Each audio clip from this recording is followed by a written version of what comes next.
zangado com o ímpio todos os dias. Se ele não se arrepende, Deus afiará a sua espada. Ele armou seu arco, e está aparelhado. Deus está mais bravo com alguns de vocês do que ele está com alguns no inferno. Você está assustado com a afirmação ou será mais tolerável para Sodoma e Gomorra, no dia do juízo do que para vós? Os pecados que você já cometeu são maiores do que os de Sodoma e Gomorra, e a ira de Deus é proporcional à culpa. Um Deus irado mantém você sobre o abismo do inferno. Justiça exige que você caia nele, e nada além disso a vontade misericordiosa o mantém fora dele. Lembre-se com profunda preocupação que Deus está irado com você agora mesmo. Esta afirmação não é invenção minha, está escrito pela pena da inspiração que Deus é juiz justo, um Deus que se ira todos os dias. Se o homem não se converter, Deus afiará a sua espada, já tem armado o seu arco, e está aparelhado. Salmo 7:11-12. Deus está mais irado com alguns de vocês do que ele está com alguns no inferno. Você está assustado com a afirmação ou será mais tolerável para Sodoma e Gomorra, no dia do juízo do que para vós? Mateus 10:15. Os pecados que você já cometeu são maiores do que os de Sodoma e Gomorra, e a ira de Deus é proporcional à culpa. Um Deus irado mantém você sobre o abismo do inferno. A justiça exige que você caia nele, e nada além disso a vontade misericordiosa o mantém fora dele. Ele só tem que querer, e você que já está condenado estaria para sempre onde o verme não morre e o fogo não se apaga, antes da próxima vez que o relógio tocar. Até este momento, deixe-me lembrá-lo, você não fez nada para aplacar a ira divina, você tem continuado a pecar. O santo prefere Deus a todas as coisas neste mundo, pois, 1. Prefere Deus a todas as coisas que possui no mundo. Prefere Deus a todos os gozos temporais. SL 16:5-6. O Senhor é a porção da minha herança e o meu cálice, tu és o arrimo da minha sorte. Caem-me as divisas em lugares amenos, é muito linda a minha herança. Se for rico, ou seu coração está principalmente nas riquezas celestiais. Prefere Deus a todos os amigos terrenos, e o favor divino a qualquer respeito obtido de criaturas semelhantes. Embora, inadvertidamente, tenha um lugar no seu coração, e lugar até demais, contudo reserva o trono para Deus. LC 14:26. Se alguém vem a mim e não aborrece a seu pai, e mãe, e mulher, e filhos, e irmãos, e irmãs e ainda a sua própria vida, não pode ser meu discípulo. O que prefere sinceramente Deus a todas as outras coisas e seu coração, ou fará na sua prática. Pois quando Deus e todas as outras coisas vierem a competir, esse é o teste apropriado para saber o que um homem prefere, e a maneira de agir em tais casos deve certamente determinar qual deve ser a escolha e todos os agentes livres, ou aqueles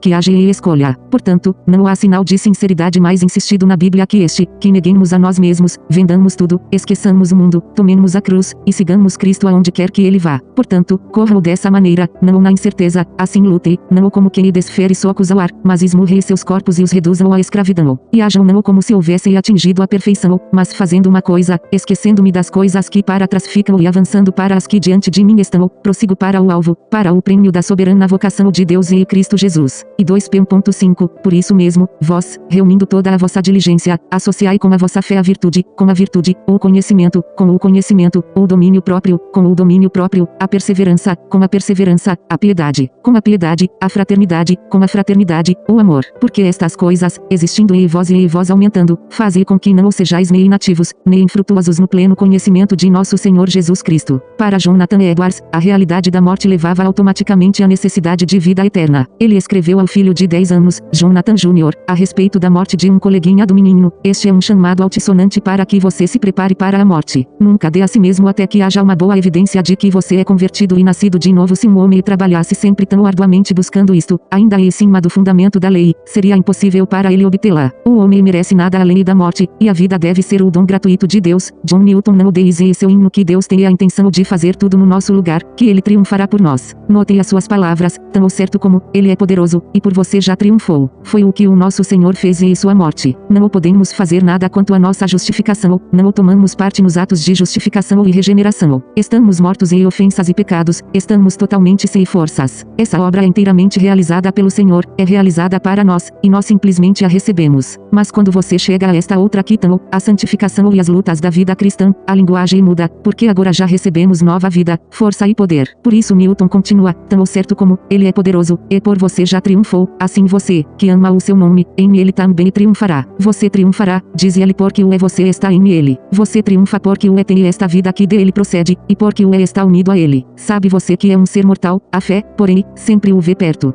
Temos que apegar-nos a estes dois elementos: o poder e a força que ele nos dá, e a nossa atividade no dinâmico e na força daquele poder. Entre a justificação e a santificação há esta diferença essencial: a justificação é recebida inteiramente pela fé, a santificação é algo que nós realizamos pela fé, por intermédio da fé, na fé que agora temos, e em nossa relação com ele e na posse da vida que ele nos deu. Esta é a doutrina fundamental. Muitos andam confusos porque não entendem isso. Temos que ter sempre em mente os dois aspectos, as duas atividades. Você não pode entrar e sair da graça, não pode ser salvo um dia e não estar salvo no dia seguinte, não pode ir para lá e para cá. Ou você está sob o domínio do pecado e de Satanás, ou está sob o domínio da graça e de Deus. Se você é filho de Deus, você continua sendo filho de Deus, e, quando pecar, não deixará de ser filho de Deus. Quando o seu filho faz deliberadamente o contrário do que você lhe disse que fizesse, não deixa de ser seu filho. Ele está pecando como filho, e não se torna um estranho porque pecou. A mesma coisa se dá conosco, como cristãos que somos, quando pecamos contra Deus. Portanto, se compreendemos isso, nunca mais permitiremos que o pecado nos leve de volta, por assim dizer, ao princípio, e que nos faça duvidar se somos salvos ou não. Ao contrário, devemos dar-nos conta de que toda vez que pecamos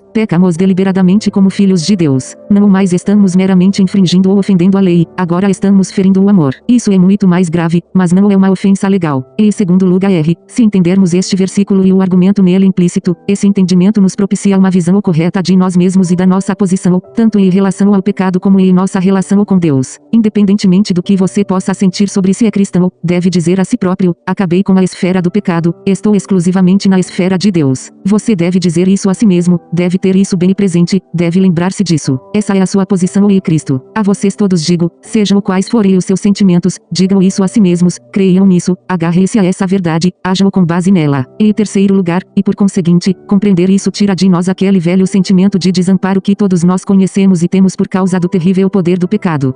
Você diz: nunca mais vou fazer isso, vou ler a Bíblia com regularidade, vou orar constantemente, vou fazer isto, vou fazer aquilo. E então, quando você torna a cometer o mesmo pecado, diz: quem pode resistir a tal poder? Miserável homem que eu sou. Quem me livrará? O pecado é forte demais para mim, e me derruba. Está em meus membros, que posso fazer? O único meio de livrar-se desse sentimento de desamparo que conheço é o ensino deste capítulo e, particularmente, deste versículo. Graças a Deus eu sei disso porque este capítulo 6 tem sido para mim, desde quando cheguei a entendê-lo, o capítulo mais libertador em toda a minha experiência cristã. Como funciona? Funciona da maneira como exponho a seguir. Perdi meu sentimento de desamparo porque pude dizer a mim mesmo que, não somente não estou mais sob o domínio do pecado, mas também estou sob o domínio de um outro poder, que nada pode frustrar. Por mais fraco que eu seja, é o poder de Deus que opera em mim, e é propósito de Deus livrar-me de todo vestígio, indício e resto do pecado, até que eu me torne inculpável e limpo de todo pecado. Sei que isso é verdade.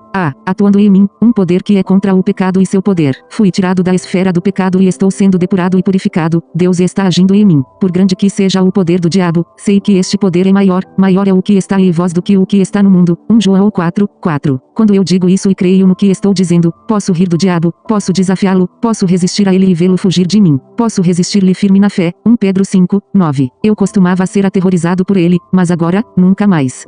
Sim, se eu ainda estivesse sozinho, ficaria apavorado, porém Cristo está comigo, eu estou em ele. Portanto, não preciso temer coisa alguma que o diabo possa fazer-me. Posso desafiá-lo, ainda que ele esteja andando em derredor, bramando como leão, buscando a quem possa tragar. Em Cristo posso resistir-lhe. E eles o venceram pelo sangue do Cordeiro e pela palavra do seu testemunho. Apocalipse 12:11. Além disso, compreender essa verdade leva a um sentimento de alegria e de esperança. Quando você compreende estas coisas, começa a sorrir, você se levanta e vibra. Você diz: que tolo tenho sido, ficando deprimido durante tantos anos. Por que deixei que o diabo me tiranizasse? Por que tenho dado tanta atenção ao acusador de nossos irmãos? Que tolos somos em dar ouvidos ao diabo. Que cabeças ocas somos quando dizemos: isso não quer dizer que podemos permanecer no pecado, para que a graça abunde. A resposta é que você não pode permanecer no pecado. Filho de Deus, advirto a ter cuidado. Se você tentar viver uma vida de pecado, esteja preparado para a aplicação das palavras: o Senhor corrige a quem ama. Hebreus 12:6.